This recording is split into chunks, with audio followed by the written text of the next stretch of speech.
नमस्कार, आपके साथ मैं हूं विद्यानाथ झा। दोपहर की नंबर 1 डिबेट ब्रह्मास्त्र में आपका स्वागत। देश में 5 राज्यों के चुनाव के नतीजे आ चुके हैं। हर राज्य में सरकार बनाने की पूरी तैयारी चल रही है। मैं इस वक्त कोलकाता में मौजूद हूं। यहां पर भी बीजेपी सरकार बनाने के लिए आज विधायक दल की बैठक कर रही है। कल शपथ ग्रहण का कार्यक्रम।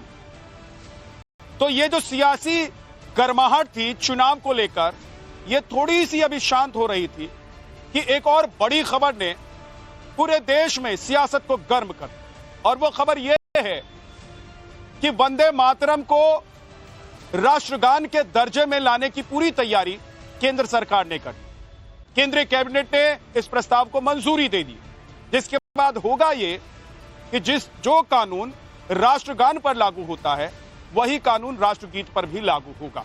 यानी कि जैसे आप राष्ट्रगान, राष्ट्रध्वज, संविधान का अपमान करते हैं तो आपको कानूनी सजा हो सकती है, ठीक उसी तरीके से अगर वंदे मातरम यानी कि राष्ट्रगीत का अपमान आप करेंगे तो आपको जेल की हवा खानी पड़ सकती है और ये कंपलसरी हो जाए।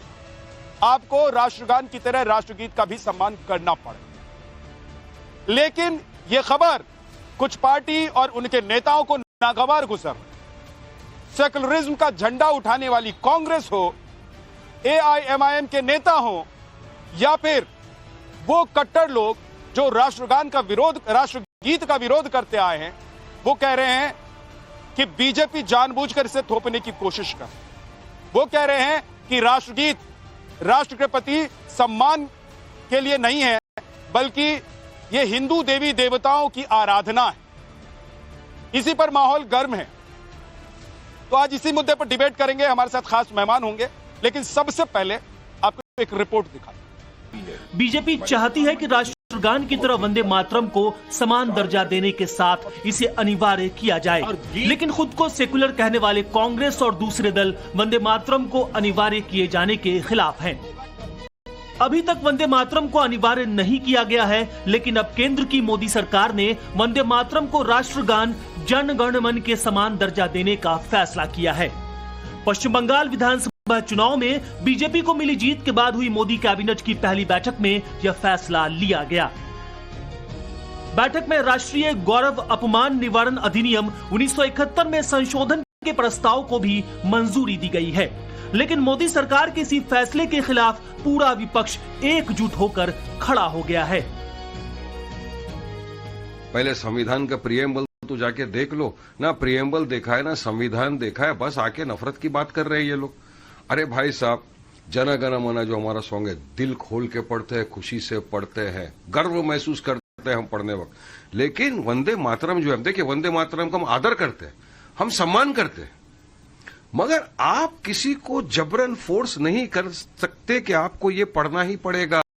देखिए अगर एक प्रैक्टिसिंग मुसलमान है, इस्लाम के अंदर ऐसा है कि भाई ये वंदे मातरम में कुछ ऐसी पंक्तियां हैं जो एक मुसलमान नहीं बोल सकता, वो शिर्क के गुनाह है। वंदे मातरम जिन्होंने जिंदगी में गाया नहीं, वो लोग बोल रहे हैं आजकल। इसी तो कहते हैं ना भ्रम पैदा करना। ना वंदे मातरम की जो आंदोलन हुआ, देश की आजादी का मूल मंत्र था वंदे मातरम। उसमें ये कहां थे सब पूछो ना। ये इनके बापजादे कौन था? ये तो अंग्रेजों की सेवा कर रहे थे ना। वंदे मातरम का ढोल बजा रहे हो क्या? खाने के दांत और दिखाने के दांत बहुत अलग है। दरअसल मोदी कैबिनेट ने वंदे मातरम से जुड़े जिस प्रस्ताव को मंजूरी दी है, उसके मुताबिक बंकिम चंद्र चटर्जी के लिखे गए वंदे मातरम पर अब वही नियम कायदे लागू होंगे जो अभी राष्ट्रगान पर लागू हैं। यानी पहले राष्ट्रगीत गाया जाएगा और बाद में राष्ट्रगान गाया जाएगा। राष्ट्रगान की तरह राष्ट्रीय गीत को भी सम्मान देना होगा। मौजूद लोगों को सम्मान के लिए सावधान खड़े होना होगा। वंदे मातरम के संपूर्ण 6 श्लोक को गाना अनिवार्य होगा और ये वंदे मातरम का गायन 3 मिनट और 10 सेकंड का होगा और प्रमुख राजकीय समारोहों के दौरान वंदे मातरम अनिवार्य होगा। दरअसल वंदे मातरम को लेकर सबसे ज्यादा आपत्ति देश के मुस्लिम समाज को है। मुस्लिम समाज के मुताबिक वंदे मातरम गाने से उनकी धार्मिक भावना आहत होती है, इसलिए वो किसी भी सूरत में इसे गाने के पक्ष में नहीं है। मुस्लिम समाज का दावा है कि वंदे मातरम मातृभूमि के देवी के रूप में पूजा की जाती है, जबकि इस्लाम में मूर्ति पूजा की इजाजत नहीं है। लेकिन दूसरी तरफ बीजेपी जैसे राजनीतिक दलों का मानना है कि देश से ऊपर कुछ नहीं होता और जिस देश में रहते हैं, जिस देश की धरती का उगा अनाज खाते हैं, उस देश का गुणगान करने से किसी को परहेज नहीं होनी चाहिए। चिंता ना करें, वंदे मातरम तो सबको बोलना ही होगा। दिक्कतें नहीं होनी चाहिए। देखिए, अब जब भारत सरकार ने उस पर पूरी तरह से गाइडलाइन जारी कर दी है तो अब सभी को करना है और जो लोग उसको भूल गए थे अब उनको भी जो है याद आ गई है। इस देश में रहना है तो वंदे मातरम कहना होगा, क्योंकि वंदे मातरम ही हम सबको संस्कृति, संस्कार, विरासत देती है। वंदे मातरम ऐसा गीत है जो हमारे दिल में, मन में, हमारे ब्लड में ऊर्जा तैयार करता है। 24 जनवरी 1950 को देश की संविधान सभा ने जन गण मन को बतौर राष्ट्रीय गीत स्वीकार किया था। हालांकि तब यह भी कहा गया था कि समय समय पर सरकार इसमें बदलाव कर सकती है। साथ ही ये भी फैसला लिया गया कि वंदे मातरम को जन गण मन के समान ही सम्मान और दर्जा दिया जाएगा। लेकिन ऐसा हुआ नहीं, क्योंकि कुछ राजनीतिक दलों को इसमें मुस्लिम वोट बैंक के खिसकने का डर था। लेकिन सरकार ने अब जिस राष्ट्रीय गौरव अपमान अधिनियम 1971 में संशोधन का प्रस्ताव दिया है, उसके मुताबिक वंदे मातरम पर राष्ट्रगान वाले सभी नियम लागू होंगे और वंदे मातरम का अपमान किया तो सजा भी होगी। वंदे मातरम के गायन में बाधा डालना अपराध माना जाएगा। साथ ही वंदे मातरम के अपमान पर जेल, जुर्माना या फिर दोनों हो सकती है। नए नियमों के मुताबिक वंदे मातरम के अपमान पर दोषी पाए जाने पर 3 साल तक की सजा हो सकती है। वंदे मातरम राष्ट्र गीत को राष्ट्रगान के समकक्ष रख करके इसके अपमान को संज्ञेय अपराध की श्रेणी में रख दिया गया है। अगर कोई भी अब भारत के प्रतीकों का अपमान करेगा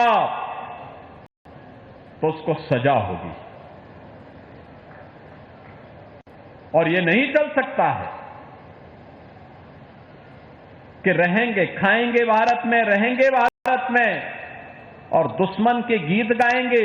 ये नहीं चल सकता है, यह देश इसको स्वीकार नहीं करेगा। भारत के राष्ट्रगीत वंदे मातरम को बंकिम चंद्र चटर्जी ने 7 नवंबर 1875 को अक्षय नवमी के अवसर पर लिखा था, जो आनंद मठ में छपा था। बाद में इस ऐतिहासिक गीत ने आजादी की लड़ाई में अहम भूमिका निभाई थी। लेकिन आजादी के बाद कुछ राजनीतिक दल इसे सियासी वजहों से भूलने लगे। लेकिन मोदी सरकार ने इसे फिर से सम्मान दिलाने की लड़ाई और देश की एकजुटता से जोड़ा है। लेकिन आज भी यह ऐतिहासिक राष्ट्रवादी गीत सियासत का हिस्सा बना हुआ है और मुस्लिम वोट बैंक की लड़ाई का मुद्दा है। जैसी राष्ट्र की बात होती है, राष्ट्र के किसी प्रतीक की बात होती है, उसके सम्मान की बात होती है, तो हमारे देश में कुछ दल ऐसे हैं जिनके कुछ नेता ऐसे हैं जो निकल कर आते हैं और सीधे सीधे विरोध का मोर्चा संभालते। कांग्रेस के नेता हैं हुसैन दलवाई, वंदे मातरम पर एआईएमआईएम का जो स्टैंड है उसके साथ खड़े हो गए हैं। वो क्या कह रहे, एक बार जरा सुन लीजिए। देवी देवताओं का गुणगान है, वो जानबूझ के थोपना लोगों के ऊपर, ये बिल्कुल गलत बात है। पहले दो स्टांजास है ना, बंकिम चंद्र जी ने लिखे हुए, वो 2 स्टांजास देश के बारे में बोले। सुजलाम सुफलाम मलय तलाम शशा मलाम वंदे मातरम, ये देश की स्तुति की है। तो देश की स्तुति हम मानते हैं। देव देवता वहां लाने की जरूरत क्या है? राजनीति में देव देवता लाना, राजनीति में धर्म लाना, ये बिल्कुल मुझे पसंद नहीं। सवाल यह है कि यह बीजेपी का एजेंडा है, राष्ट्र के प्रतीक का सम्मान है। मैं इस वक्त पश्चिम बंगाल के कोलकाता में हूं, यानी कि राजधानी में हूं। आपको पता है यहां पर बीजेपी ने जबरदस्त जीत हासिल की है। 5 राज्यों के चुनाव के नतीजे आए हैं। असम में भी बीजेपी ने जबरदस्त जीत हासिल की है और बीजेपी का हौसला बुलंद है। इन 5 राज्यों के चुनाव के बाद जिस तरीके से बीजेपी ने जीत हासिल की है, बीजेपी को लग रहा है कि राष्ट्र के प्रतीक, राष्ट्र के नाम को लेकर जो काम है उसको कर ही देना चाहिए। और इसीलिए केंद्रीय कैबिनेट की तरफ से राष्ट्र गीत को राष्ट्रगान के दर्जे में लाने का जो प्रस्ताव है उसको मंजूरी मिल गई, यानी कि उसको मंजूर कर लिया। इसका मतलब साफ साफ ये है कि अब राष्ट्रगान पर जो कानून, जो प्रावधान लागू हो रहे थे वही राष्ट्रगीत पर भी लागू होंगे, लेकिन विरोध के सुर भी।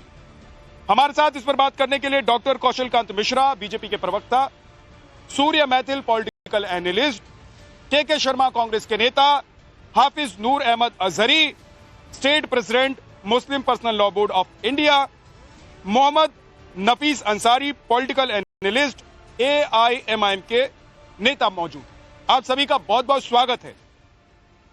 नफीस अंसारी, क्या दिक्कत है कि राष्ट्रगान जैसे आप गा रहे थे वैसे राष्ट्रगीत भी गाएंगे, जैसे उसका सम्मान कर रहे थे वैसे इसका सम्मान भी करेंगे? विद्यानाथ जी, देखिए दो चीज है, एक है देश से मोहब्बत, एक है देश से भक्ति। भारत के अधिकतर लोग देश से मोहब्बत करते हैं और मेजोरिटी में लोग देश की भक्ति करते हैं, और हमें जो देश की भक्ति करते हैं उससे हमें कोई दिक्कत नहीं है। हम ये कहते हैं कि पश्चिम बंगाल में अमित शाह जी ने कहा था हर घर में दो रोजगार देंगे। आप वंदे मातरम को लागू कर दीजिए, फोर्सफुली लागू कर दीजिए, उससे हर घर में दो रोजगार नहीं मिलेगा। पश्चिम बंगाल को हम कहते थे जॉय बांग्ला, आपने भॉय बांग्ला बना दिया।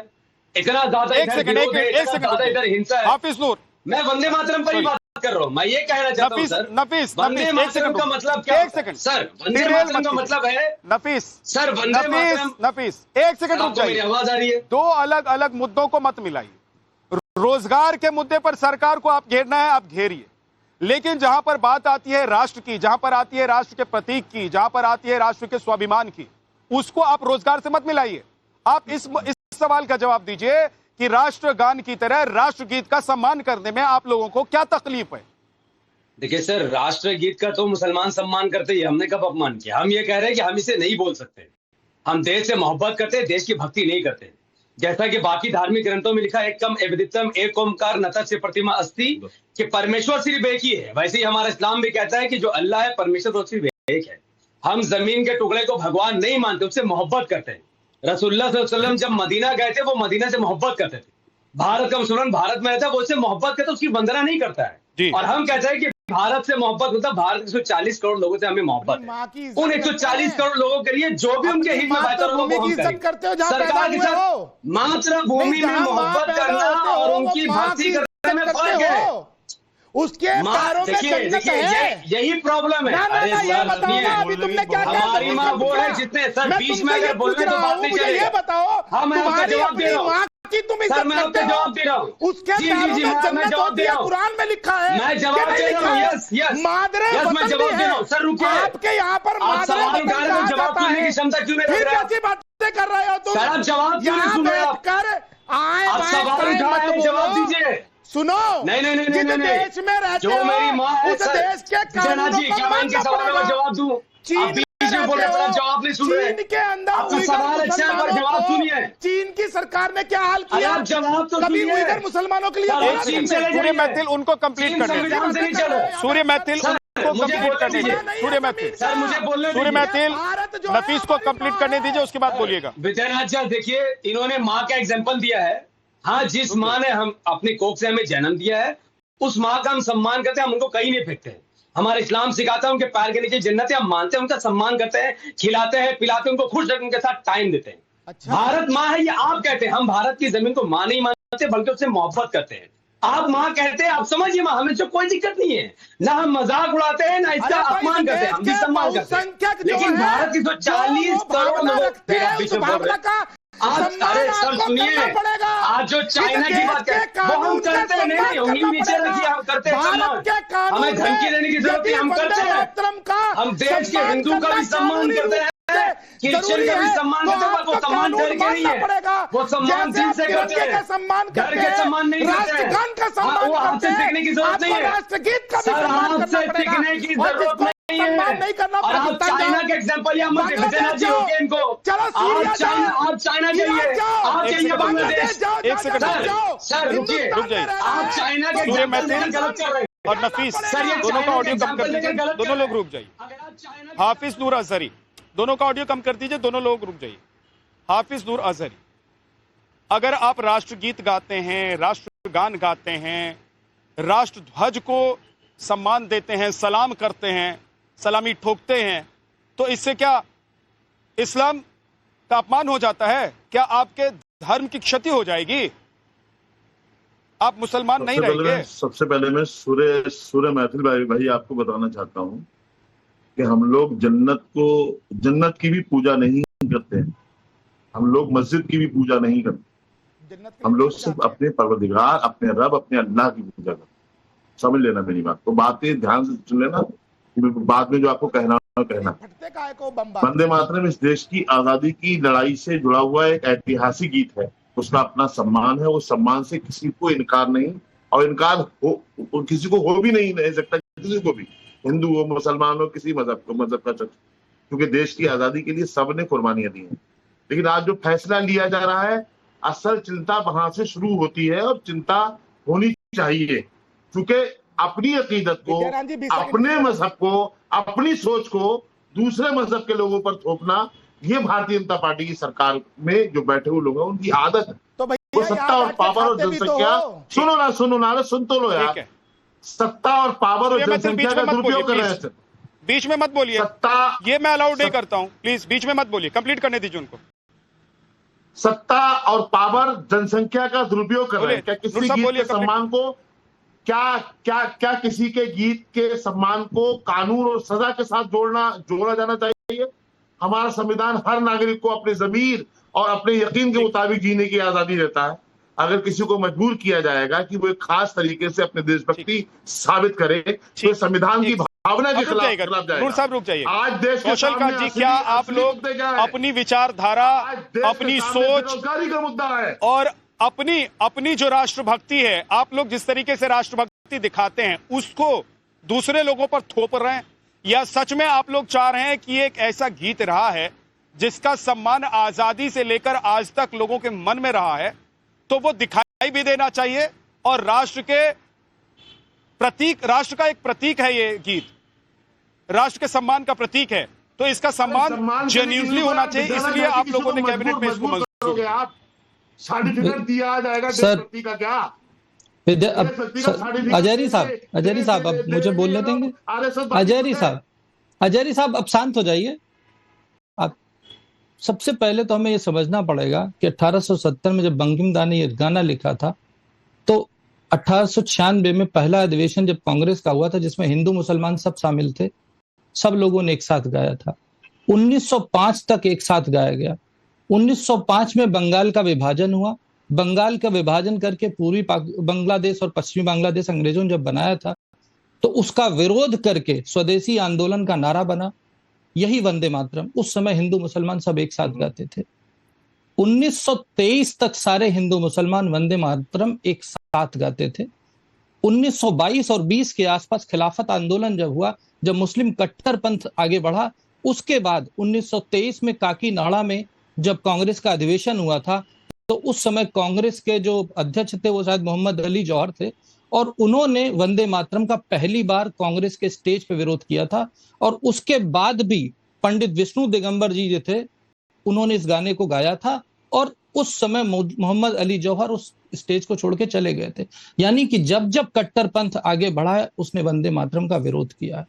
उसने वंदे मातरम का विरोध तब किया जब मुस्लिम लीग बन गई आजादी के पहले, और उन्होंने कहा वो वंदे मातरम नहीं गाएंगे। और जो सारे लोग वंदे मातरम नहीं गाना चाहते थे, उन्होंने अपने भारत माँ की धरती को दो टुकड़ों में बांटा और भारत पाकिस्तान करके, जिन्हें गाना नहीं गाना था वंदे मातरम, जिनके लिए राष्ट्रगीत नहीं था, जिनके लिए श्रद्धा नहीं थी, वो पाकिस्तान चले गए। तो जिन लोगों को वंदे मातरम नहीं गाना है, उनके लिए ऑप्शन खुला है, वो पाकिस्तान जा सकते हैं। वंदे मातरम कभी भी भक्ति का गीत नहीं था। वंदे मातरम हमेशा से राष्ट्र का गीत था, और राष्ट्र में रहना है तो वंदे मातरम कहना होगा। निहायत ही वाहियात बयान है ना, ये निहायत ही वाहियात बयान है। आप 15 साल से सत्ता में शर्मा, और वंदे मातरम, अब देखिए कौशल कांत जी ने एक सेकंड, शर्मा, जो नहीं पढ़ेगा वो पाकिस्तान चले जाइए, कैसा बात बोले? मैं बाहर हूँ, मुझे आप लोग दिखाई नहीं दे रहे। चाइना में चले जाइए, एक एक करके बोल, जिसके पास आऊंगा वही बोल। नफीस अंसारी रुक जाइए, आ रहा हूं आपके पास। सबसे पहले आपके पास ही आया के शर्मा जी। कौशल कांत जी ने क्लियर कट कह दिया है कि भाई, और उन्होंने बताया है, मतलब उन्होंने सिर्फ कहा नहीं है, उन्होंने पूरा इतिहास आपके सामने रख दिया है कि कौन लोग वंदे मातरम का विरोध कर रहे थे और विरोध करने वाले कहां गए। अब आप बताइए कि अगर आपके नेता वंदे मातरम के विरोध वाले लोगों के साथ खड़े हो रहे हैं, तो आप लोग अलग से पाकिस्तान बसाना चाहते हैं, पाकिस्तान जाना चाहते हैं, या फिर वंदे मातरम का सम्मान करना चाहते हैं? देखिए ऐसा है विजयनाथ जी, वंदे मातरम का सम्मान यहाँ सारे लोग करते हैं और हम लोग करेंगे। और जो बीजेपी ने ये जो इन्होंने कानून बनाया है, हम उनका सम्मान करते हैं और उनको हम उसमें साथ देंगे। वंदे मातरम का जो है ना, उनका साथ देंगे। लेकिन जानते क्या है, बीजेपी जो है ना, ये नहीं चाहती है कि ये वंदे मातरम आए। वो सिर्फ चाहती है कि विवाद में इसका डिबेट होता रहे, पब्लिक में 80-20 खेला हो। यूपी के चुनाव देख रहा है, जो अब जिस बैटिंग पिच पे हमें बैटिंग कराना चाहते हैं, उस पिच पे, और चाहते हैं कि हम फुल टॉस बॉल फेंके और ये छक्का मारे, हम इनको मारने नहीं देंगे। ये यूपी का जो रन है ना, ये मुस्लिम हम है, एक है तो सेफ है, ये सिर्फ ये मुद्दा पता क्या, देश में महंगाई बेरोजगारी को मुद्दा जो बाकी सब है ना, उसको दबाने के लिए लोग इसमें परेशान रहे। और मैं कौशल कांत जी, अच्छा है आप कीजिए ना, मुझे बहुत अच्छा लगेगा, बट कीजिएगा, दिल से कीजिएगा, दिल से गाइएगा। आप लोग भी गाते हैं कि नहीं गाते हैं? कौशल जी वंदे मातरम गा के सुनाइए तो एक बार सबको, भारत माता की जय सुनाइए कौशल जी। आप बहुत अच्छे गाना गाते हैं, सुने, बहुत बढ़िया, गाइए तो वंदे मातरम।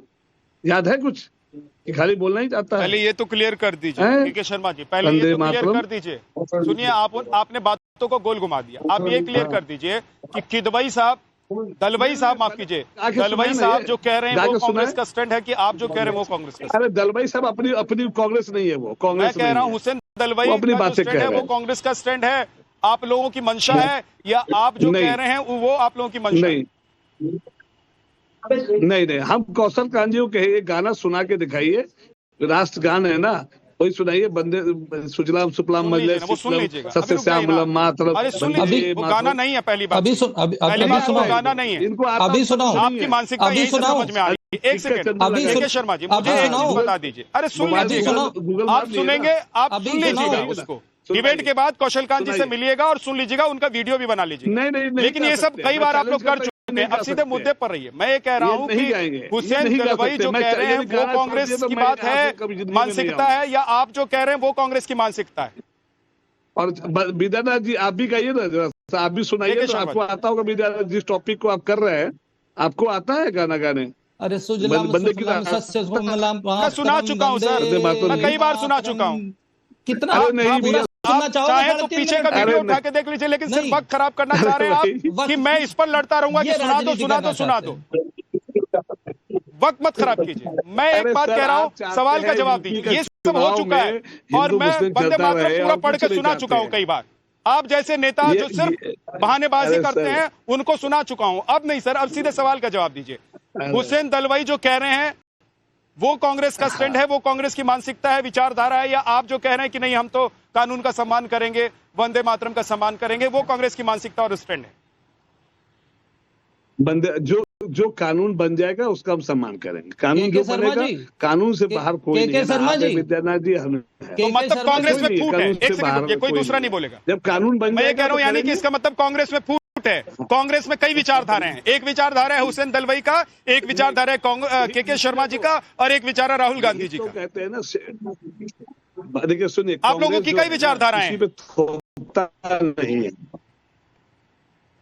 कांग्रेस, किसी पे थोपता नहीं है। ये विभिन्न भाषाओं, विभिन्न जातियों का कांग्रेस है। यहाँ पे सबका सम्मान होता है, हिंदू। अरे सर, कांग्रेस कोई टीवी चैनल थोड़ी ना है, हम लोग यही कहते हैं। एलईडी टीवी थोड़ी ना है कि जिसको जो चैनल देखना है देख ले।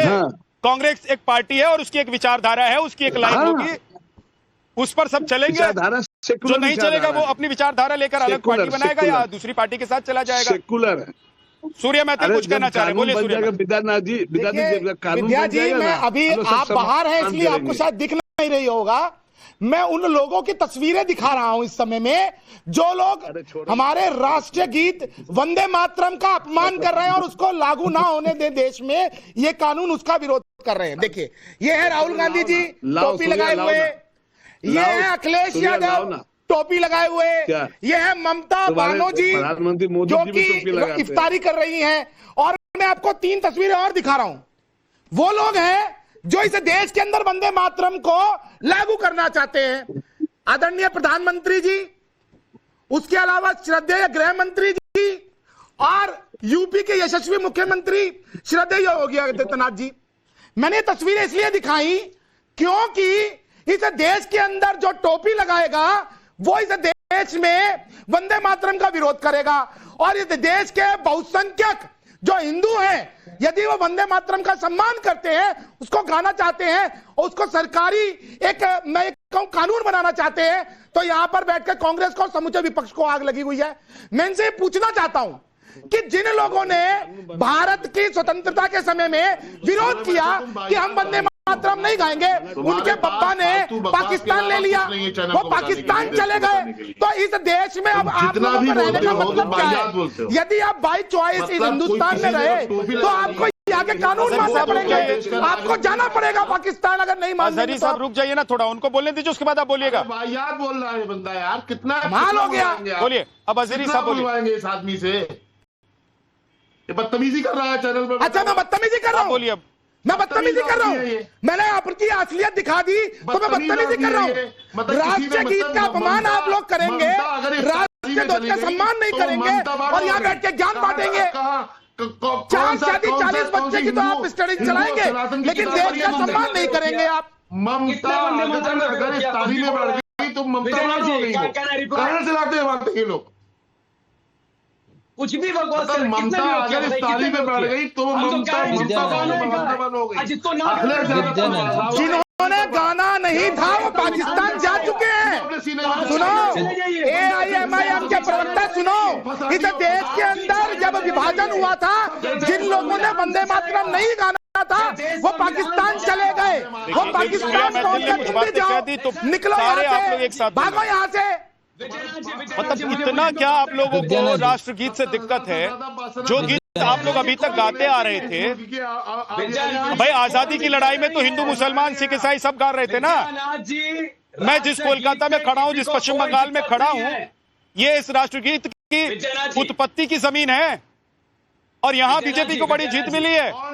और इसी से मुझे लगता है बीजेपी को लगा होगा किसी पर कि भाई क्यों थोप रहे हो? अब वो सारी बातें होनी चाहिए देश में जो अभी तक सिर्फ आपको इसलिए छोड़ दिया जा रहा था कि मन करता है तो कर लीजिए, नहीं करता है तो मन कीजिए। कौशल कांत जी, मैं एक चीज जानना चाहता हूं, 47 से लेकर अभी तक देश को आजाद हुए कई दशक हो गए, राष्ट्रगान लोग गाते रहे हैं, उसके लिए कानून प्रावधान सब है, राष्ट्रगीत भी जिसको मन किया वो गाता रहा है। आज आप लोगों को ऐसी क्या जरूरत आन पड़ी या महसूस हुई कि आप लोगों को लगा कि भाई राष्ट्रगान की तरह इसके लिए भी कानूनी प्रावधान होना चाहिए कि जो अपमान करेगा वो जेल की हवा खाएगा, जो नहीं गाएगा वो देश से बाहर जाएगा? विद्यानाथ जी, सबसे पहले तो के शर्मा जी जो बोल रहे थे मैं उनको बता दूं, कांग्रेस की स्थापना होने से लेकर के नहीं चाहते, अरे सुनो भाई, सुन लो शर्मा जी, प्लीज शर्मा जी सुन तो लीजिए। हॉकिंग करना चाहते सरकार जी, अरे सुनिए जी, आपको यूपी शर्मा आप सुनते नहीं हैं, सुनिए भाई, ये क्या बात है? थोड़ा सा धैर्य रखिए ना। मैं कितनी बार कहता हूँ कि एक दूसरे के ऊपर जब आप लोग बोलते हैं तो सिर्फ वक्त जाया करते हैं, मत कीजिए प्लीज। वंदे मातरम सुनिए, शर्मा जी प्लीज सुन तो लो। बोलिए, कंप्लीट कीजिए। ये वंदे मातरम के रास्ते यूपी का चुनाव हिंदू मुस्लिम करना चाहते हैं। आपने बोल दिया ना ये बात आप 3 बार बोल चुके हैं। शर्मा जी ये बात आपकी आ गई, 3 बार आप बोल चुके हैं। मेरी बात सुन लीजिए, जब से कांग्रेस की स्थापना हुई थी उस समय से लेके 1937 तक सारे कांग्रेसी हिंदू या मुसलमान थे, सब वो गाते थे। अरे प्लीज, अरे बराज गूगल का ज्ञान ले रहे हैं, साथ में मोबाइल रखे। विद्यानाथ जी, दिस इज नॉनसेंस। ये इस आदमी को क्यों बुला लिया जाता है जिस आदमी को तमीज नहीं है? इडियट। आपके मेरे पास तो कमीज है, तमीज सब है, लेकिन आप दिख रहा है मेरे को। जानते हैं मैं आपके बीच में नहीं बोला था ना। आप देश में दंगा भड़काना चाहते हैं। नहीं के शर्मा जी प्लीज थोड़ा सा रुक जाइए ना, आपको समय ज्यादा भाई इम्पोर्टेंट इशू है। मैं ऑडियो डाउन करवाऊंगा, इम्पोर्टेंट इशू है ना के शर्मा जी, फिर आपको भी वक्त कम मिलेगा, बोलेंगे वक्त नहीं दे रहे मुझे। मैं सिर्फ ये कह रहा हूँ कि आप ये हमारा पॉइंट ऑफ व्यू है, देश की जनता में जो हमारा पॉइंट ऑफ व्यू जाना चाहिए। मैं ये कह रहा हूं जब से वंदे मातरम बना था तब से लेकर 1937 तक हिंदू मुसलमान कांग्रेसी जितने भी थे सब वंदे मातरम गाते थे। ठीक, नोटिफिकेशन में ही ये कंप्लीटली लिखा गया है कि समय आने पर जो सरकारें आएंगी वो अपने हिसाब से डिसीजन लेंगी। नेहरू जी को ये लगता था कि वंदे मातरम में इरिटेट द मुस्लिम्स, ये नेहरू जी ने लिखा हुआ है, वंदे मातरम में इरिटेट द मुस्लिम, इसलिए चेंज कर देना चाहिए। और जब डिवीजन हो गया, जिनको पाकिस्तान चाहिए था, जो हार्ड लाइनर थे, कट्टरपंथी थे, वो पाकिस्तान लेके चले गए, तो जो वंदे मातरम ओरिजिनल था उसको अडॉप्ट करने की जिम्मेदारी भारत सरकार की थी, जो तुष्टीकरण के चक्कर में पिछली सरकारों ने नहीं किया। इस सरकार को लगता है कि ये सही समय आया है और देश का सारा नागरिक हमारे साथ है, तो हम उसको लागू कर रहे हैं। इसमें गलत कहां से है? ये कानूनी प्रावधान था जिसको हमने पूरी तरह से लागू किया। ठीक है, ओके, अब बोलिए। ओके ओके, कौशल कांत जी, ठीक है, अब बोलिए के शर्मा। इसको डिबेट का मुद्दा क्यों बना रहे हो? देश में डिबेट का मुद्दा क्यों बना रहे हो? भाई आप में हिम्मत हो, आप मुद्दा बना लो। तुम्हारी है, आप राहुल गांधी को मुद्दा बना लो ना। अरे आप करो ना। आप राहुल गांधी को मना कर रहा है? राहुल गांधी सबसे बड़ा मुद्दा है ही। राहुल गांधी सबसे बड़ा मुद्दा है। क्या है, ले आओ ना। प्रॉब्लम क्या है भाई? तुम्हारे पास तो सत्ता है, तो अगर आपको लग रहा है कि डिबेट का मुद्दा नहीं है, आपको लग रहा है कि देश के लिए कोई मुद्दा ही नहीं है, एक सेकंड कौशल कांत जी रुक जाइएगा। के शर्मा जी, मेरा सवाल है, आपको लग रहा है ये डिबेट का मुद्दा नहीं है, आपको लग रहा है ये इससे कोई फर्क ही नहीं पड़ने वाला है, तो हुसैन दलवाई जैसे जो नेता हैं आपकी पार्टी के, इनके मुंह पर टेप लगाकर इनको घर में क्यों नहीं बोलते हैं बैठने के लिए कि वो आकर कुछ भी बोलकर चले जाते हैं और परेशानी में आपके जैसे और राहुल गांधी के जैसे नेता और प्रवक्ता पड़ जाते हैं जिनको डिफेंड करना पड़ता है? आप कोई हिंदू नेता से पूछो ना, कांग्रेस का नहीं मना करेगा। आप जानबूझ के गए मुसलमान नेता के पास, यही तो दिक्कत है ना कि आप चाहते हो उसे मुंह में उंगली करवा के उल्टी करवाते हो। आपको तो मुसलमान नेता क्यों मना करेगा भाई? क्यों मना करेगा? इसका मतलब आप ये मान रहे हैं, इसका मतलब ये मान रहे हैं आप कि देश के जो मुसलमान हैं वो राष्ट्रगीत के खिलाफ हैं? कांग्रेस के नेता हिंदू मुसलमान होते हैं, देश के नेता नहीं होते हैं। कानून अलग है ना, एक कानून ले आओ, हो जाएगा सब कुछ। यूनिफॉर्म सिविल कोड ले आओ, हो जाएगा। यूनिफॉर्म सिविल कोड ले आओ, आ रहा है, आ तो रहा है भाई। जब अलग अलग कानून है तो अलग अलग वो भी आएगा, कब लाओगे? वो भी आ रहा है, आ तो गया, उत्तराखंड में आ गया, गोवा में लागू हुआ है, गुजरात में होने वाला है, सब होगा। चिंता न करो, चिंता न करो, चिंता न करो। राम मंदिर बन गया, धारा 370 खत्म हो गई, यूसीसी आ रहा है, वंदे मातरम के ऊपर नोटिफिकेशन आ गया, बिल्कुल आ रहा है। आप जैसे लोग जो लोग तुष्टीकरण की राजनीति करते हैं सब सुधरेंगे। बंगाल में जो हाल हुआ है वही हाल पूरे देश में होगा। ये कांग्रेस जो असम में ये कांग्रेस 18 कानून बने दो, असम में तुष्टीकरण की बात करती है ना। अच्छा चलिए बोलिए, बोलिए। हाँ, मेरा कहना है आप लोग, मैं एक बात कह रहा हूँ के शर्मा जी, के शर्मा जी, आप लोग कहते थे 370 हटा दो, 370 हटा के दिखाओ, हट गया। आप लोग कह रहे हैं यूसीसी लेके आओ, आ गया। इससे पहले जब भी वंदे मातरम पर डिबेट हो रही थी, बात हो रही थी, तो आप लोग कहते थे कि लेके आओ, सिर्फ प्रस्ताव क्यों लाते हो, सिर्फ देश को में लड़ाई क्यों कर रहे हो, सिर्फ बहस क्यों कर रहे हो? अब मंजूरी मिल गई है, अब मंजूरी मिल गई है। अरे यूपी का चुनाव है विद्यानाथ जी, यूपी का चुनाव जीतने का, विकास तो किए नहीं, काम धंधा किए नहीं। अरे सर, चुनाव तो यूपी का चुनाव पूरे साल कहीं ना कहीं चलता रहता है। हर एक साल मुझे बता दीजिए कि देश में किसी प्रदेश में चुनाव नहीं होता है। कोई एक साल बता दीजिए कि देश में कहीं किसी प्रदेश में चुनाव नहीं हो। लोकतांत्रिक देश है, डेमोक्रेटिक कंट्री है, सबसे बड़ा लोकतंत्र है। विद्यानाथ जी इनसे पूछिए, इतनी बड़ी जनसंख्या है, चुनाव तो होते रहते हैं। हाफिज नूर साहब, आ रहा हूँ। वन नेशन वन इलेक्शन का विरोध क्यों? हाफिज नूर साहब, वन नेशन वन इलेक्शन का विरोध क्यों करते हैं? अगर हाफिज नूर साहब, एक बात कही कौशल कांत जी ने, और बीजेपी का ये मानना भी है, स्टैंड भी है, कि भाई जिन लोगों को वंदे मातरम का विरोध करना था वो वंदे मातरम को कटवा छटवा कर पाकिस्तान लेकर चले गए, लेकिन जो लोग इस देश में रहे, चाहे वो हिंदू, सिख, ईसाई और मुसलमान हो, कोई भी हो, जो इस देश में रहा, उसको वंदे मातरम से कभी तो दिक्कत रही नहीं। तो आज ये कौन लोग हैं जिनको वंदे मातरम से दिक्कत है, और दिक्कत क्यों है? दरअसल ये जो कौशल कांत मिश्रा जी हैं, ये झूठ बोल रहे हैं। इन्होंने अभी बहुत सारी बातें झूठी कही हैं। मैं ये बहुत जिम्मेदारी के साथ कह रहा हूं, देश की आजादी के लिए 70,000 से ज्यादा पासनद आलिमों, हाफिजों, मुफ्तियों, कारियों ने इस मुल्क की आबियारी के लिए अपनी जान की कुर्बानी दी। आप मौलाना फजले खैराबादी से लेकर के किफायतुल्लाह कावी तक पढ़ लें। अब ये लोग अपना धर्म हम पे थोप रहे हैं। अभी